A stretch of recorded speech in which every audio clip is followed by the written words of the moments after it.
پہلے پارے میں 5 باتیں بیان ہوئی ہیں: انسانوں کی اقسام، اعجاز قرآن، قصہ تخلیق حضرت آدم علیہ السلام، احوال بنی اسرائیل، قصہ حضرت ابراہیم علیہ السلام۔ پہلی بات، انسانوں کی 3 اقسام ہیں: مومنین، منافقین اور کافرین۔ مومنین کی 5 صفات ہیں: ایمان بالغیب، اللہ اور اس کی موجودگی پر، فرشتوں، قیامت اور دیگر غیبی حقائق پر ایمان رکھنا، اقامت صلاۃ، نماز کو باقاعدگی اور خشوع و خضوع کے ساتھ قائم کرنا، انفاق فی سبیل اللہ، اللہ کی رضا کے لیے مالی یا دیگر وسائل خرچ کرنا، ایمان بالکتب، اللہ تعالیٰ کی بھیجی ہوئی آسمانی کتابوں پر ایمان لانا، یقین بالآخرت، قیامت، جنت، دوزخ اور آخرت پر پختہ یقین رکھنا۔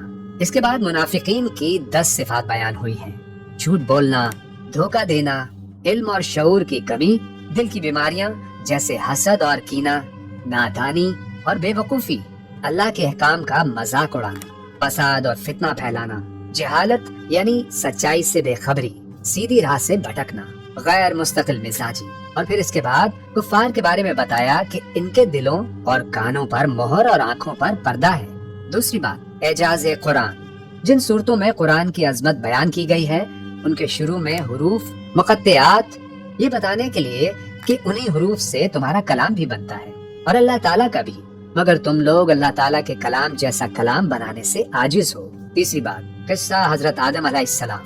اللہ نے حضرت آدم علیہ السلام کو زمین پر اپنا خلیفہ بنایا۔ فرشتوں نے کہا کہ انسان فساد کرے گا، اس پر اللہ نے آدم کو علم عطا فرمایا اور فرشتوں نے اعتراف کیا کہ وہ علم نہیں رکھتے۔ فرشتوں سے آدم کو سجدہ کروایا گیا، شیطان نے انکار کیا اور مردود ہوا۔ جنت میں آدم و حوا علیہ السلام کو بہکایا گیا، پھر انسان کو زمین کی خلافت دے کر زمین پر اتار دیا گیا۔ چوتھی بات، احوال بنی اسرائیل۔